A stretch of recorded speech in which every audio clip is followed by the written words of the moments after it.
I think if you're McLaren, you got to say screw it. As long as we're within regs, you have nothing to lose. Yeah. You don't want to lose this lead to Verstappen. You've already watched what was a 104-point lead Oscar had over Verstappen from Zandvoort disappear, and now he's tied. And yes, Lando took the lead, but it's still only 24 points. Yeah.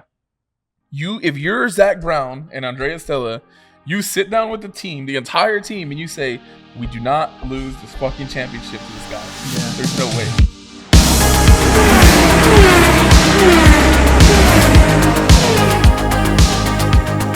What is up, Formula One fans? Welcome to Around the Circuit, Apollo Media's Formula One podcast.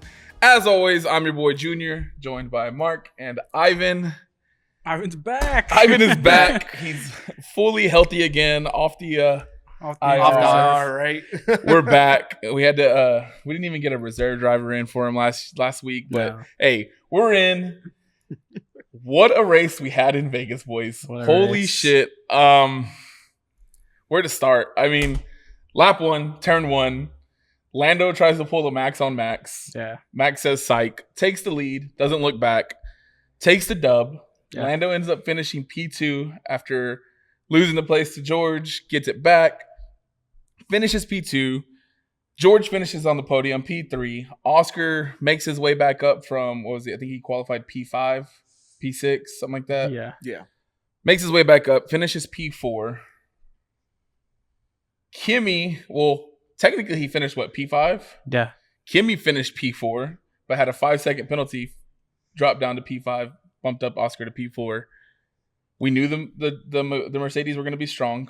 Yeah. They were up there. Max did his thing. The race was over. I was like, well, we got another win.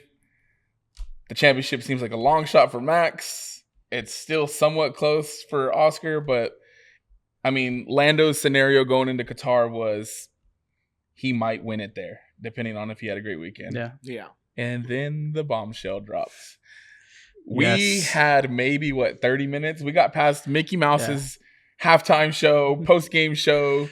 Terry Crews driving the pink Cadillac. Driving the pink caddy, the pink Lego car. Singing Max like he and was him a white singing, chick. Singing the white chick song. Yeah, Max and Terry singing the white chick song. We got past all of that, and then the news comes out.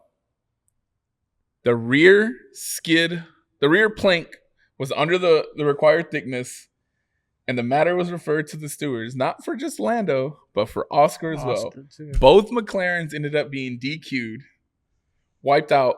What was a decent race for Lando. He bottled the start a little bit, got a little too aggressive. Max pretty much looked like he got rage baited by Max. Tried his move, whatever. Wiped that off the board. Wiped Oscar's finish off the board. Finished P4 after Kimi's 5-second penalty. And madness occurred. We were online, and I know us, along with every other F1 fan and content creator and Twitter page, we were all just hitting refresh, just waiting. Yes. We waited 2 hours? 2 hours? 2 hours since they went into the meeting. And we finally got the news. Yeah. I fell asleep. Woke up to you blowing up the group chat. Yeah. At like 3:45 in the morning. This is all Houston, Texas time for anyone else outside of that time zone. And they had been DQ'd. Yeah. Max now sits tied with 366 points for P2 with Oscar. Yes. They are both only 24 points behind Lando now. We have 1 sprint and 2 full races left. Las Vegas just imploded the championship for McLaren and Lando. Yes. And here we are. What do we think of, boys? Just and overall, what a weekend. And man, just the madness. We get done with the race. We see at the end of the race, Lando has trouble with fuel. Yeah. And then, we see the talks after. We see the McLaren garage get closed off. And then we get the news that it's in terms of the skid. And when you texted that in the group chat, and I was just like, that's a slam dunk. Usually it's a it slam is. dunk penalty. Usually it a is. disqualification happened to Ferrari earlier this year in China. Yep. Happened to Hülkenberg, I think, in the same race, wasn't it? I think so. I think it was Charles and Hülkenberg, and then I remember Lewis got DQ'd for, I think, a different issue, but it was something within the same realm. But yeah, saw that, and like many other fans, like you said, was waiting, refreshing for 2 hours. I made a whole graphic by this point, just in case. And then the news finally dropped, refreshed the FIA page, and boom, there it was. Number car 81 and number 4 officially disqualified. This not changes the championship, helps Max, but it unintentionally helps Oscar as well. Yeah, because now both of them are just very close going into Qatar. Can't get any closer than they are. No. Madness, and we'll talk about it more, but that's all I have right now. I mean, first off, start to finish this weekend was amazing. Yeah. From literally practice sessions onward, everything was wild the whole weekend. Didn't know what to expect. We got to see wet tires for the first time in like 2 centuries, it feels like. Mm-hmm. I don't want to hear any more about 2023 being better than this season, because, man, every time you think this season you're done with it and you're like, all right, it's wrapped up, it's like, nope, we're not done with this yet. We're going to throw you something else to keep them in ball. it. And then, hey, if I'm going to give myself some flowers, I'm going to do it right now. I tried giving Junior some hope, because I texted him. I texted both of y'all and said, shouldn't that be a fuel issue? And thinking like something's got to be up with Lando's car if he's slowing down that bad. Wasn't the right guess, but still, I'm like, I think you could tell something was up with that car where they were really conservative. An 11-second gap between him and George just disappeared. Yeah. And if it would have went for one more, like if we would have been one more lap earlier, George would have caught him. I mean, when he rounded that final corner, George was right behind him. Yeah. So you knew that something was up. And I was telling Mark right before we started recording when we first got here to the studio, listening to the radio real time while watching the race, it sounded weird. Lando was asking a lot of questions. He was like getting coached quite a bit. And yeah, we've seen Lando get coached through some tricky races and some tricky times on the track. We've teased him for it. But Lando's been strong. He was sitting P2 and he was still, what are we doing? Do I overtake? Do I use DRS? We're going to go get Max. Okay. Lyco here, Lyco in these turns, we're going to take this turn. Let's change it. Like, it was just weird communications if you listen to the radios that were broadcast on TV. And I was like, whatever. I was happy. Mm-hmm. Max was in the lead. Yeah. He won by 20 seconds. But in retrospect, when you go back and you listen to these onboards from Lando, it all made sense. Yeah. It all made sense as to why they knew something was up. You've constantly brought up Oscar and Mark Webber's little smirk at the end when they left the track. They left the paddock. Because I mentioned that the way Lando looked after he left hoodie up, had on hoodie up, he just looked upset. Yeah. That was really one of the first signs of like, oh man, like something's up. Something's up. I'm not going to give him kudos for it. But I will say, like I said, we waited 2+ hours for it. I saw that those cars weren't the only cars that got checked. So obviously the FIA had to do their due diligence, check other cars. I think I saw something that they checked all top 10 cars. Whatever. Usually they're checking something on multiple cars at the end of a race anyways. It's not always the same thing. But when we see the news, the article coming out that there was something fishy that the FIA finally caught on to in Brazil. I mean, kind of late, but hey, they caught on to it. So this is why there was an emphasis on the skid plates. It happened. I mean, I can only imagine Zach and Andrea were in there. I mean, after reading the document, it sounded like they threw every excuse and, reason in the book at them to try and keep their results. The numbers were minuscule. Yes. They were, those planks weren't under the 9 millimeters, I think, or whatever it was nowhere close to what Ferrari had done. Yeah, it was very minuscule, but like the FIA said, there's no regulations or anything in the regulations that states any other punishment other than disqualification. You're under the required thickness, Hey, it don't matter if it's by an inch or a mile, winning's winning or losing's losing in this case. They got screwed. They double DQ'd. Now we're here. We're going into Qatar this weekend, and the championship fight's on, boys. Yes. I was, like I said, as a Max fan, after that race, I said, Max won. What a great race. But I conceded to the fact that I'm fixing to watch Lando Norris celebrate probably in Qatar. Yeah. Or at least Max is going to be mathematically eliminated in Qatar. Yeah. Whatever happens between him and Oscar from that is what it is. Yeah. The hopium is alive now. I mean, in my head, when that race ended, I was like, man, am I going to have to get to work on a Lando graphic for the championship? But, then the news dropped. And obviously, I probably still will have to get to work just in case. Because, at first, after that race, it was like, what? You only need to finish 42-point lead. He only needs to finish third in the actual race with some other things happening. But yeah, now it's very interesting. Max and Oscar tied. Man, Lando was cruising to this championship. He really was. Oscar, the fall off has just been insane. Yeah. And, just really confusing, with how well he's been doing. Lando's obviously been on the roll, even with this disqualification. Yeah. Max has been Max. But yeah, going into Qatar, I'm very excited. I need this. I need race weekend now. Yeah. I found myself probably having one of my most Verstappen moments this weekend. Whenever they told Lando to push earlier this weekend, and he was pushing, and then all of a sudden Max broke the gap out by 0.8 more, or he beat him by 0.8 in one sector. Yeah. And I kept seeing him do it more and more and more. And I'm telling, in my head, I'm like, was he saving all his stuff for the end? And then you started hearing the stuff about Lando, and I'm like, oh, shoot, there's something up with him. He can't push it. That speaks so much to the talent of Max, though, because I legit thought, oh, this man just found a way to pull a second out of his ass somehow and break the gap. Well, I think it was funny that, that happened, and there was the radio message where they were like, yeah, we're going to go get Max. And then so GP jumps on the radio and says, Max, Lando's been instructed to come and get you.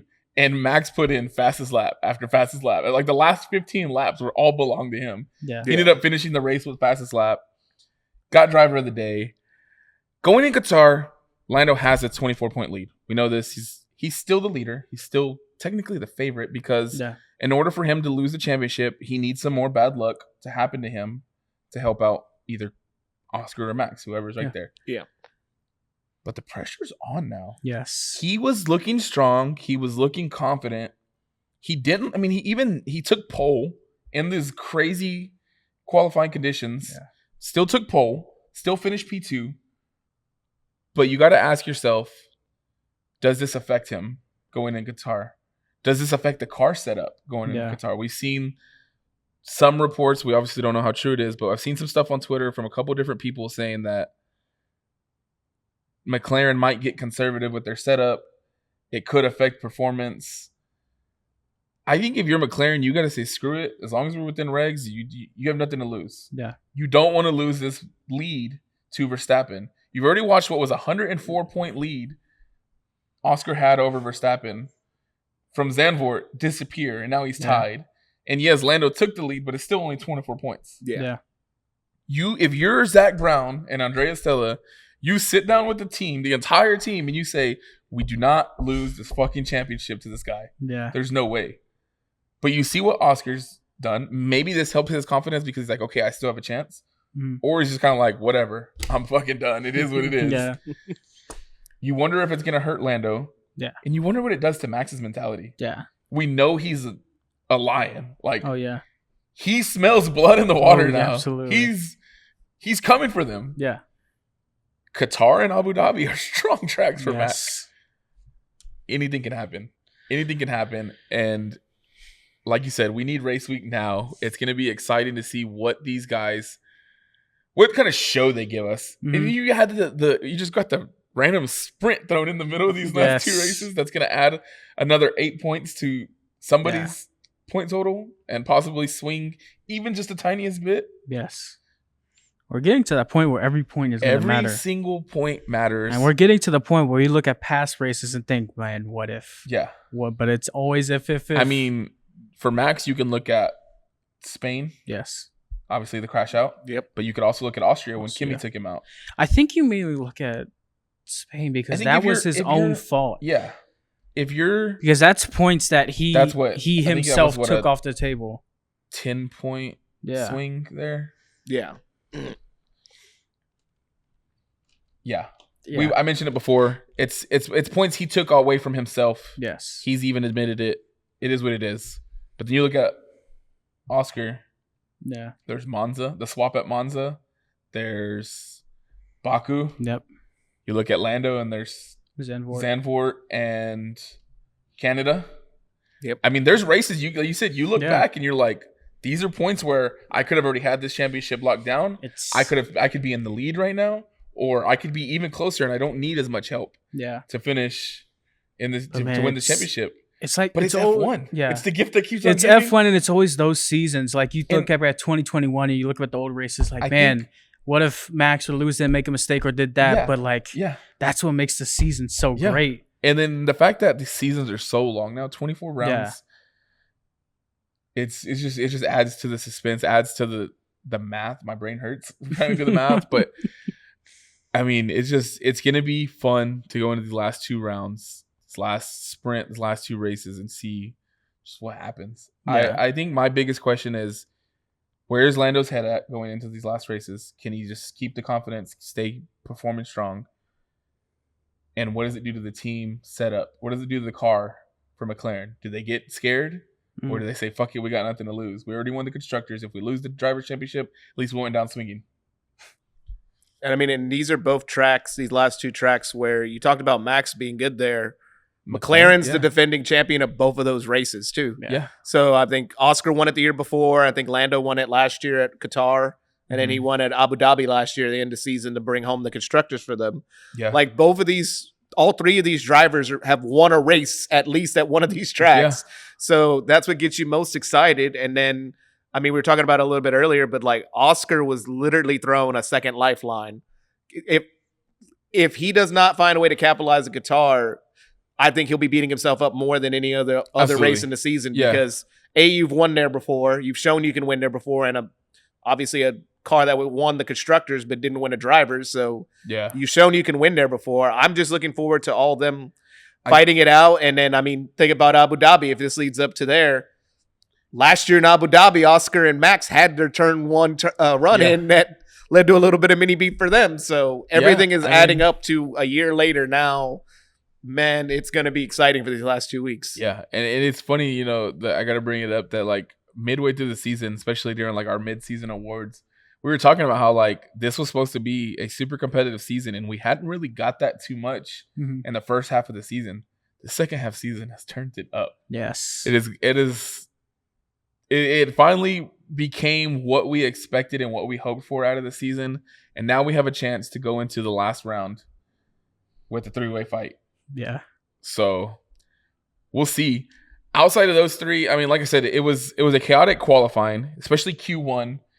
Lance Stroll was putting up fastest times for a while in Q1. Everybody was slipping and sliding. Like Ivan mentioned just a few minutes earlier, we finally saw full wet tires. Yep. The blue stripes were out. They do exist. I think every F1 fan was like, holy shit, this is finally it. Yeah. For a track that most people hate, locals, the drivers, the teams, even a whole lot of F1 fans, for a track that most people hate, like y'all said, it delivered. It actually brought in a really interesting weekend. Yeah. I mean, it sucks to see the cars. I mean, there was the incident during qualifying where you saw Behrman go off. He just threw up his hands. He's like, I can't stop. He's going at the wall, and he's like, I can't stop. Yeah. Man. I mean, it was just chaos. And whoever could control their car drifting around the corners the best took it. By the time we got into Q3, the track had dried enough that they were able to get on inters. Carlos put on a really fast lap. He thought he had pole. Max said, psych. And then Lando came through on that last lap and said, no, pole's mine. Max was 1 position away from hitting a Grand Slam. If he would have had pole, he would have had a Grand Slam this weekend. But kudos to Lando for, you know, sticking out the weather, sticking out the conditions. It was just insane. I mean, it was one of the most chaotic qualifyings we watched all season. Yeah. I think it's also a track that gets too much of a bad rap, especially for all the races. The entire history of this track, there has never not been drama on that weekend. This is true. And I mean, some of it of its own creation. I know with the manhole covers with Carlos the first year, but still, when you think about the on-track racing there, you would think that strip, that part where it just goes down the strip and it's a long straight, oh, they're easily going to be making any pass they want. No, Kimi showed you this weekend. You can play defense on that strip if you want to. You just got to time it right. Yeah, it was actually, like I said, it was just a very, like, across all from P1 to P20, it was an interesting race. There was fights, there was crashes, there was everything that we wanted to see in a race probably we saw. I mean, you start off with, obviously, Lando's move. He goes wide, loses 2 positions. Yeah. You got the back of the pack, Gabby, just dive bombing into Stroll. Yes. I don't know what he saw there. I think you got to remember that they opened the track to traffic during the day before the race. So the track was dusty. I mean, you saw the dust kick up when Lando pulled his move, and then he hit the brakes too late. Just the dust that kicked up. That didn't help Gabby any. Oh. Gabby tried to brake, hit the brakes way too late. Yes. Went straight into Stroll. They clipped Gasly in the process of it. Yeah. Gasly went spinning. Luckily, he was able to keep going, but those two were instantly out. Turn 1. You had Alex fighting Lewis and his Williams. Just gotta hurt Lewis to be fighting a Williams in the middle of the pack. I mean, just you're in the midfield, you're fighting a Williams, and you're in a Ferrari as a 7-time world champion. It explains why he was upset. But you see Alex take off his front wing in the process of trying to make a move on Lewis. He has no radio. Yeah. He makes one pit stop and eventually says, screw it, this is too unsafe. I can't keep going. DNFs. Yeah. I mean, it was just chaos from the beginning, and it went all the way through the race. Up until even 2 hours after the race. Yeah, even after the race. Oh, man, just so much Plan C, man. Chaos. Yeah, just, Plan C's chaos. All over the place, man. I mean, I don't know what Gabby saw, but, hey, it was pretty funny. Yeah, I mean, I saw somebody posted the clip of him, and they said, Gabby has mentioned that Max is his biggest mentor, and he always gives him advice, and they go, I can tell. Flat out. Just flat out. Flat out into I saw a bunch of people compare his move to F1 open lobbies on the game because that's the type of move you see. I think I pulled that move on you once. You definitely did. I got the clip somewhere on my phone. Yeah, we got the clip somewhere. It was just insane. As much as it wasn't a strong finish for Lewis, he still went from P20. He qualified P20, just terrible. Still went from P20 to P8. And it ended up, after the DQs, ended up finishing P8. Not what you want in a Ferrari. It's not what you're hoping for. But you still. I saw it. Charles still finished P4. Yeah. I mean, they're finishing in the points consistently. They're getting big chunks. I mean, Charles has been on the podium, twice? A couple times? Three times. I want to say he's been on the podium at least 3 times. We've seen Ferrari on the podium at least. We've seen Charles on the podium. Not exactly Lewis, but qualifying, it just continues to be a struggle for Lewis. The conditions weren't there. Ferrari's just kind of existing, and they're just hoping to get to the end of the season and maybe capitalize on something and get a podium or a win. Mm-hmm. Yeah, I mean that's the story of the entire season. Yeah. Just literally everything going wrong, especially qualifying, especially for Lewis. Just going into qualifying, throughout the practices, we didn't look too bad, but you go to qualifying and it's literally wet out there. So immediately our advantage was gone. Yeah. With this already bad car, Lewis was just fighting out there, and the man ran over a cone before his last lap, and then I don't know if it was rains, it pours. Yeah, I don't know if it was still under his car when he was going around and barely crossed the line. I know there was troubles with him and Adami, of course, like always. But I mean, that's just the story of the year. Charles did his best, missed the podium by what was it, point? I don't even know. I know it was just less than a second. It wasn't by much. But it's been a story all year. We're just in the mindset of going to 2026. Obviously, there was more news coming out today about Charles and Aston Martin. Again, we don't know how possibility. Yeah. We don't know how true that is. But I mean, I've said it before. If Charles goes into 27 and his car isn't good, then I'm leave. Yeah, it's what's best for his career at this point.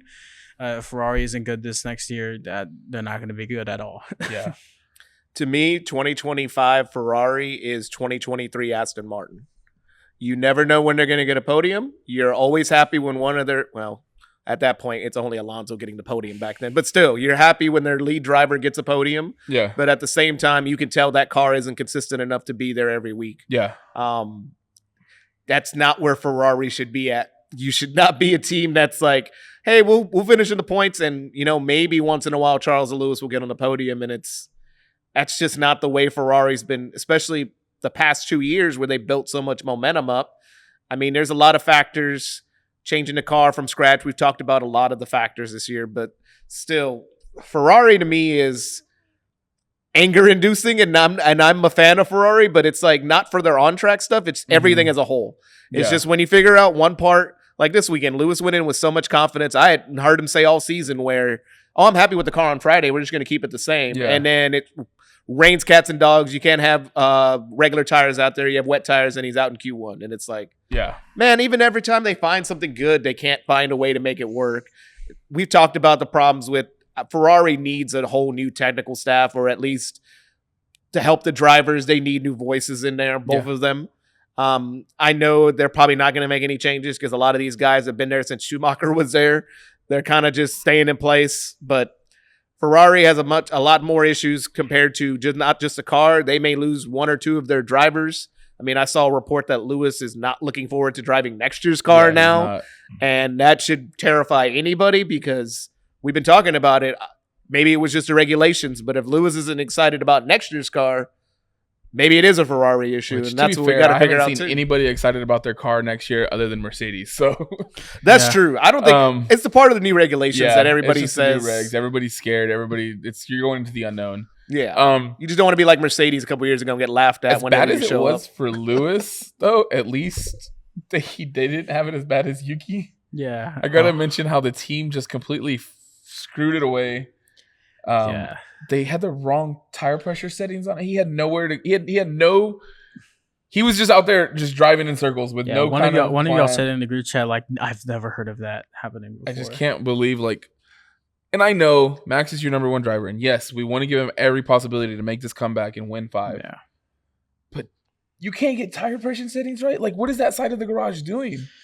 Like, yes, there's the second car curse. Yes, it's hard to race as Max is your teammate. Yeah. But Yuki looked strong all weekend. Yeah. He was P3 in FE1. Yeah. Like, he was putting up consistently fast times.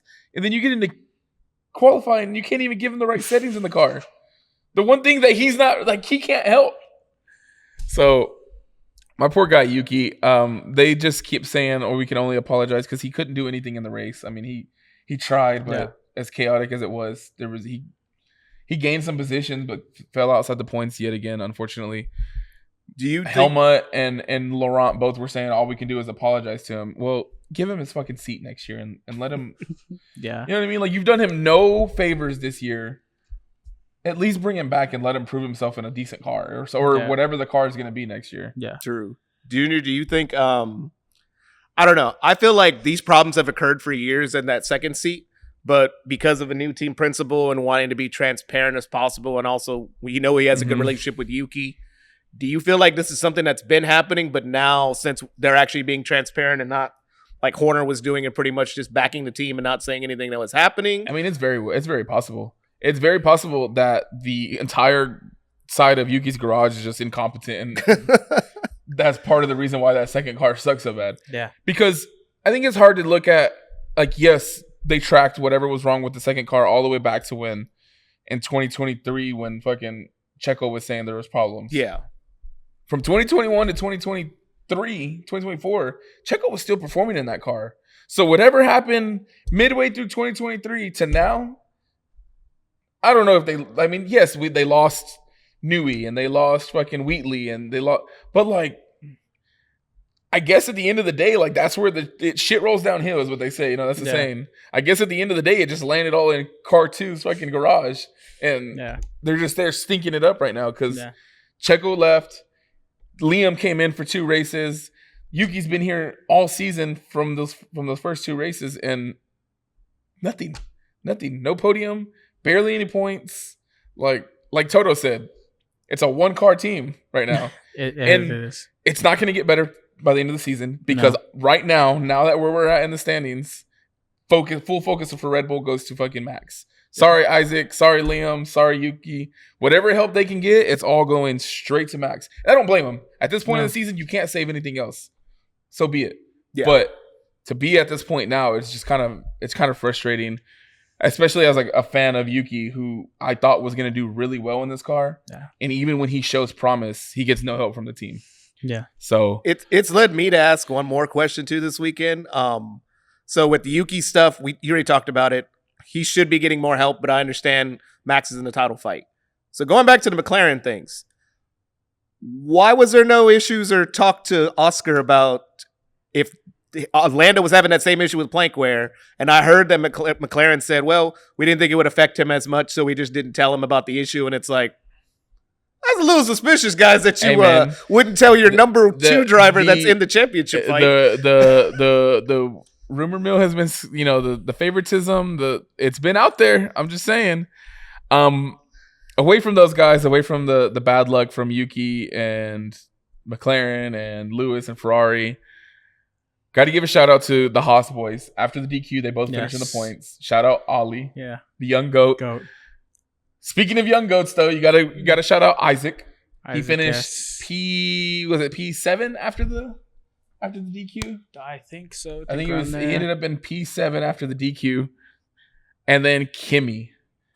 What a drive from Kimi Antonelli. Andrea Kimi Antonelli should have been driver of the day. That's what I was just about to say. It wasn't going to be under the circumstances that I stated in our predictions, but I would have got a point. I love that Max got driver of the day because he had a great drive. He won by 20 seconds, said, fuck you and your fastest car. But Kimi pulled what Max did in Brazil, Kimi almost mimicked here. Yeah. He started P17 because bad luck in qualifying, the wet, whatever.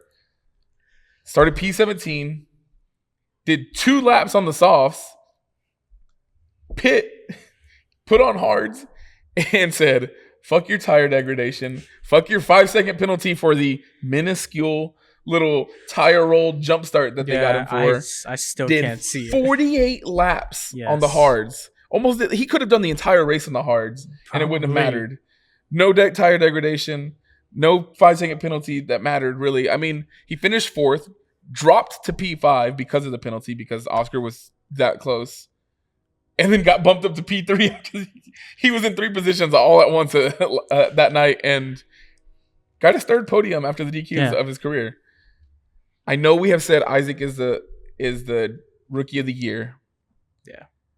He is still consistently finishing in the points in a V-carb. Yeah. So when you look at the cars and you look at the performances, I still favor Isaac a little bit. But when you look at Kimi, especially at one point where we thought he was struggling, he's now got 3 podiums. He finished P2 in one of the sprints. He's performing. The kid is balling out right now in Mercedes, and I mean those 3 rookies specifically are just those are the 3 top rookies right now. Obviously, Gabby and Liam he's technically a rookie, right? They're saying he's a rookie this year. I think so, but I'm not sure because he did like 2 or 3 races before. But I think like they're classifying him as a rookie this year. So they're the top 3 rookies, no doubt. It's been really fun watching them race every week because, man, every weekend we don't know whether they're going to put on a good performance or not. Isaac podium here, Kimi podium here. When are we getting an Ollie podium? That's when I want to know. He was this close. He was this close. So close. But yeah, love watching the rookies ball out every weekend. Yeah, they're killing it. Kimi's really found a way to turn around his season. I really do feel like the team has done right by him just by showing confidence in him. Absolutely. I mean, they never wavered. If anything, you got to give kind of a little bit of kudos to Toto for saying that line earlier this year where he's like, he's not performing where we expected him to. I know he can do better, but he's not performing to our expectations. Yeah, and I mean, a lot of people were saying, hey, you shouldn't really say that. It's his first year, cut him some slack. But I mean, like you were saying, Toto knows what he's doing. He's like, no, this is how you motivate a good driver. You tell him, we're not hitting our expectations. Yeah. We know you can do better. I mean, it's just the way Max was forged in fire, literally. Yeah, I think it's one thing on that note. There's one thing to look at when you look at the kind of team principal and CEO that Toto is. Like, he's probably the top leader of team out of all the teams. Like, they all, like, Laurent's good. Obviously, Zach Brown is doing good things at McLaren. He saved that team from the gutter, essentially. I mean, you look at what Wheatley's doing down in Sauber, soon to be Audi now. Mhm. I mean, the teams have really strong principles. Right? I mean, you see what what's his name? I can't pronounce his name to save my life, but the team principal for Haas has done ever since he took it over from Gunther. It's been there's a lot of strong team principles. Not you, Christian Horner, not you, Fred Vasseur, which I mean, it's not all on Fred, but whatever. Toto was the boss for Lewis to win 6 world champions, and where they win 8 constructors. I think so. Yeah, they won 8 constructors. 8 constructors, 6, almost 7 world drivers champions. Oh no, they won 7. Remember the what's his name title? Nico. Yeah, Nico. So 7. They did win 7 world drivers champions. 7 world drivers champions, 8 constructors. I mean, if anybody knows how to develop and create a good driver, it's Toto Wolff, man. Yeah. And he knows what kind of tough love to give Kimi. He knows how he's going to react. When Kimi was in the slumps, he had his back, and he said he was confident in him. But he's also like, look, you're just not performing where we want you to be, where you need to be. I know you can do it. As you do as a coach in youth sports. I mean, from youth sports all the way to pro, I know he can do it. I just need him to show me he can do it. He just needs to get out of his head. And that seemed like that's all it was, because Kimi had his little slump, and he's bounced back. And if he's not rookie of the year, it's because Isaac finished just above him. Yeah. When you look at the cars that they're driving, you look at Liam and Gabby, they're probably neck and neck in rookie rankings, just because Liam has bounced back since being demoted from Red Bull. And he has had some pretty good performances and finished in the points pretty consistently now. Yeah. But then you look at Gabby in a Sauber, and he's fighting. I mean, these last 2 races probably don't go so well for him. But it is what it is. I think Ollie's up there, and those top 3 are they're just killing it. They're just killing it. Yeah. Away from the F1 side of things, well, before we get over to that, we will say that during the bombshell that was the McLaren DQ, while we all impatiently waited for the news, the official, like you said, it should have been a slam dunk. We've seen it a bunch of times. But in the middle of that, Aston Martin sneakily was like, hey, by the way, they fired Andy Cowell, their team principal and CEO. Yes. They're now, I would assume they're going to have an interim in place for these last 2 rounds, and they're going to be looking for a new team principal to lead the team. Aston Martin is moving in the right direction. I mean, they have Adrian Newey developing their 2026 car. They're going to have the Honda engines. They have Fernando Alonso at least for another year. Yeah. Lance Stroll's there. Now they're looking for a new team principal. And there's a few names that have come out over the last 48 hours. But one name that we have consistently mentioned is going to find his way back onto the grid. Christian Horner is a top candidate to take over the La Chupacabra. He does exist. I'm willing to put money on it that he is back on the grid in some shape or form. And as much as we thought maybe Adrian Newey was like, fuck that, I wouldn't. It came out today that he's like, oh, I'm open to working with Christian Horner again. This is like that one Simpsons meme where he's throwing him out of the bar and then he just shows up behind him. Like, I thought I got rid of you. Like, I thought you were gone. You should not be in the sport. And now you're going to be back in the sport. Yeah. Look, if Flavio can make his way back into the sport, so can Christian Horner. Anybody can make it back in the sport if Flavio can get back in the sport. Man got banned for life and still found a way back in. There's no ban that's long enough in this sport. Yeah. So it'll be interesting to see what Aston Martin does, to finish out the season, even in the off season, to see where that team goes. I mean, we're expecting strong things from them with the new Honda engines and Adrian Newey developing the car. I mean, he's known as the mad scientist for a reason, the god of F1 for a reason. He's developed some winning cars. Yes. I will say there's something kind of weird about that move is that he was removed from the team principal job, but he is repositioned in the engine department, and which is a previous position he used to have. So I'm like, so you demoted him and now he's got to work under the guy that's going to be taking his old job? It's Something weird is going on over there Look, at Aston. man, I don't want to know what it Lawrence is. Stroll is a mad millionaire, and he's gonna do what it takes to hopefully get some wins and a championship in his throwing team. money. Yeah, I think we found the way that Lance can get out of being the driver. They're probably just going to name him team principal and make him retire from hey, driving. man, whatever it is. Keep him into sports still. Yeah, I mean, we know big names carry a lot of weight in the sport. Yeah. I mean, we've seen pretty much a majority of the drivers can be nepo babies. I mean, Yeah. a lot. Mick Schumacher almost made his way back onto the grid for Cadillac, and now he's just announced today Being driving for IndyCar now. driving next for year. IndyCar next year. So maybe we'll make our way up to the Arlington race for Oh, its yeah. first year next year. Yeah. And see some of our old F1 friends racing in Indy. Oh yeah. That'd be cool. Away from the F1 side of things, though, we got to give a shout out. Not only did Mercedes have a P2 and P3, a double podium after the DQs, they just won another championship this weekend. First championship since Lewis. We mentioned it last week. Me and Mark talked about it and kind of in depth and kind of explained how the weekend was going to go. It was the final round, the final races of the F1 Academy for their season. They went into race 1. Dorian Pan was the leader going into race 1. She won that race, right? Yeah, she won the race. She won the race after her championship rival crashed out in the formation lap. Didn't do nothing but build on her lead, and then finished P4 or P5 in the second race. Yes. Somewhere around there. Yeah. Yeah. Finished just below the podium, but it didn't matter. She won the championship. She had a big enough lead that all she needed to do was finish the race above like P6. Yeah. She did it. She won the championship. She was P2 in last year. She came back, locked in, had a great season. So congrats to Dorian Pan. Yes.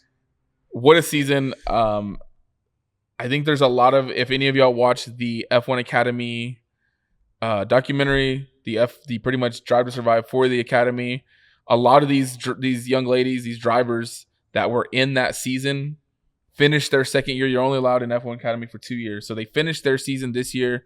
One of my favorites being Leah Block. As a huge Ken Block Gymkhana fan growing up, I watched all his videos, watched him do crazy things in a car. His daughter was one of the Williams drivers.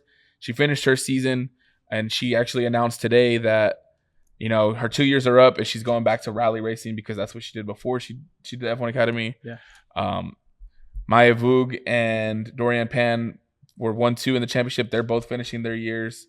It's going to be exciting to see where they end up. Yeah. They'll probably be, I can only imagine, up there GB3 or somewhere up close to We've where Abby already Pooling, last year's champion, seen is. multiple women from last year who left are in GB3 doing other racing series now. I think, I can't remember her last name, but Bianca, she was also in GB3 doing racing. The sisters from last year, they were doing endurance racing this year. So, I mean, these girls are just race car drivers. It doesn't matter. If you're a fan of motorsports and you watch any of the women drivers, I mean, they're doing big things and they're going to continue big things. Susie Wolf is doing amazing things for the F1 Academy. Her goal is to eventually get a woman driver on the F1 grid. And I can only imagine within the next probably 5 years, maybe a little bit longer, but I would say 5 years is a good round number to see that we probably see one of these women show up on the grid and racing for one of the big teams in F1. Yeah. So congrats to Dorian Pan. Congrats to Mercedes. It's another championship trophy on the shelf, and you do nothing but wish them luck in their future endeavors, and hopefully these women will come back to F1 eventually one day. Oh yeah. Yeah, it's the main thing I would say is that, hey, same thing I say about Formula 2 and Formula 3. I just wish these drivers got more time in the category. Yeah. Same thing with like F2. If you win the F2 championship, there is really nothing for you to go up to unless there's a seat open to Formula 1. So why ban them? They're not allowed to come back as much as it sucks, but I mean, I like the way, just use an example, like NASCAR and all their feeder series. You can run those for 50 years if you want to. Mm-hmm. You just stay down there till you get the call up. So it's just, I wish they had more time, but shout out to Susie. She's doing her job, doing her thing. She's killing it as much as we would have loved to see her as the president of the FIA. That's not going to happen, but she's going to keep doing big things with the F1 Academy, and I'm definitely invested. I watched a little bit of it, but I really wasn't too invested, I'll admit. When the documentary series came out, I was like, okay, like I got a feel for this. I know this season I was all in. Yeah. I followed it pretty closely, and Dorian Pan is just a hell of a driver. So it's gonna be fun to see where she goes from there and kind of try to follow. As much as I would love to follow GB3 in these other race series, it's kind of hard, but it's good to look up every now and then and see where they're doing. I know we've seen Abby Pulling get a podium or so, and it's gonna be good things for them and the sport in the future years coming for sure. So Vegas is over. Vegas put on a show, as Vegas does. We go into these last two rounds. Qatar is this weekend. We're in the middle of the triple header. Like I said, the triple header to finish out the season. Race time is like 10 a.m. for us here in Houston. Yeah. So we don't have to get up too early, but we do got to get up and watch it in the morning. We don't get to watch it at night. But we also won't have to stay up till 3 a.m., 4 a.m. to wait for results if something crazy happens after the race again. So Qatar's coming. We'll make it quick. We'll throw out our predictions. What is McLaren going to do? Are they going to bounce back? Yeah, you were talking about it earlier about Lando and all of them. I think Lando is going to still push, do everything he can, but I think also in the back of his mind he's going to be like he's going to have no mistakes. Like he's like, I'm still in the lead, but it's a very limited lead now, and he needs to just play it safe. Mm-hmm. You're already in the fast car. You've been doing well. Just keep doing what you've been doing, and if it goes well for him, he could win the championship here in Qatar. Yeah, he'd probably need a little bit of help, some bad races from Max and Oscar, but he could definitely go into Abu Dhabi with, okay, I only got to finish like P5 to win this, so something like that. So the pressure's on.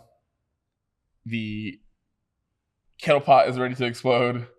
It is. It's boiling over. Where do we think our podium is going to land this weekend, boys? Ivan, you want to start? Sure. So for me, I think that I'm just going to go for the ultimate chaos selection in my head.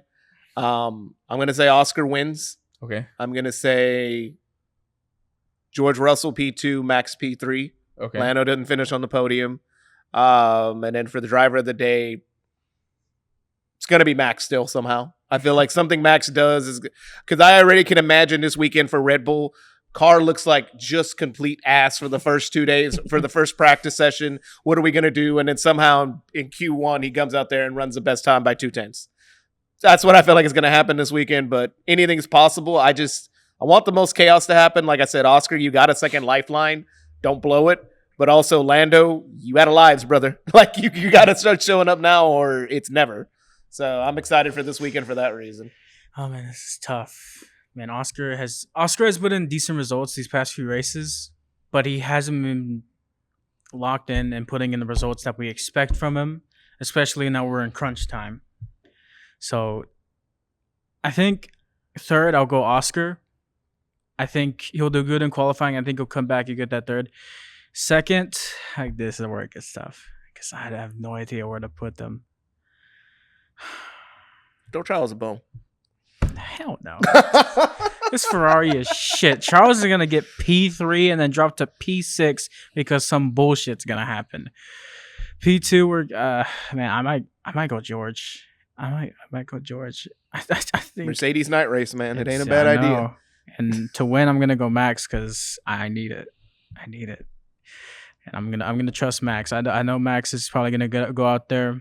Like we said, Max has pressure on him, but he knows he has nothing to lose. He has nothing to lose.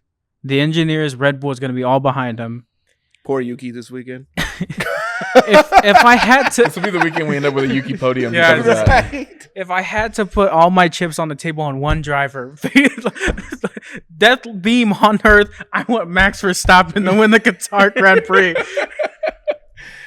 I'm gonna switch it up a little bit from y'all. Did you give your driver of the day, Mark? Oh shit, yeah. I guess we'll go George. Go George. Okay. All right.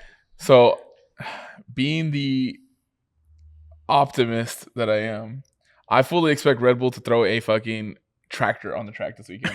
He had a great weekend in Vegas. The car looks strong. He looks strong. The championship's this close away, and they're gonna shit the bed. I fully expect it. I don't expect Max to be on the podium.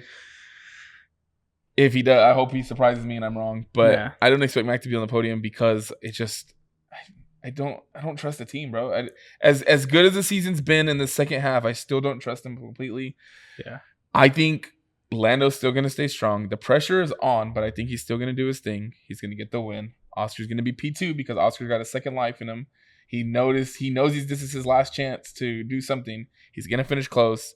And then Mercedes night race. We'll go George. As strong as Kimi has looked. No, you know what? It's going to be Kimi on the podium with the two McLarens. It's going to be Lando winning, Oscar P2, Kimi on the podium. I don't trust Red Bull, or I would say Max is on the podium, but I don't trust them. And then Kimi's going to be your driver of the day. Okay. Because Mercedes night race, the cool tracks, they do their thing. And McLaren, as much as I would love for them to shit the bed, I think that 24-point lead is just still enough for them to have the confidence to go out there and just put a good, strong weekend together. If this happened in Brazil, it'd be a different story. But since it's happened in Vegas, yeah, I see what you're saying. Yeah. So we'll be back next week. We'll see what chaos Qatar brings us. If it's anything like Vegas, we'll have plenty to talk about again. Come back and hang out with us to see what happens because we don't know what to expect. No idea. I just know the championship fight is close and there's going to be drama. So we can only expect all of that. Don't forget to hit that subscribe button, hit the like button, comment your predictions, what you thought about Vegas, what you think is going to happen in Qatar. Let us know your thoughts. Follow us on all our social media, TikTok, Twitter, or X, whatever you call it, Instagram, Apollo F1 Racing, Apollo Formula One, Around the Circuit podcast. We're on all those. The link is in the description. You'll see the link tree. Follow us. Our personals, you can follow me, Maruchan Warrior, like the soup, Maruchan Warrior on X. You want to throw yours out there? MPCH Town. And an IL White one. We're all on X. Follow us, talk to us. And shout out to Apollo sponsors, Big City Wings, Apollo's Wing Joint, Houston's Wing Joint, your Wing Joint. Check out one of the locations, get you some grub. And Zing Zang responsibly. That's America's #1 Bloody Mary mix. Get it at wherever you get your special beverages and mix it up for maybe get you some Bloody Marys ready for the race at 10 a.m. in Houston time. 10 a.m. for Qatar. Well, like I said, we'll be back next week. We'll talk about whatever happens and where the championship standings are after this weekend because it could be closer or it could be, hey, it's Lando's to win in Abu Dhabi. Yeah. We'll see. We'll see y'all next week. We're out of here. Peace. Peace. What Verstappen's in Vegas stays in Vegas.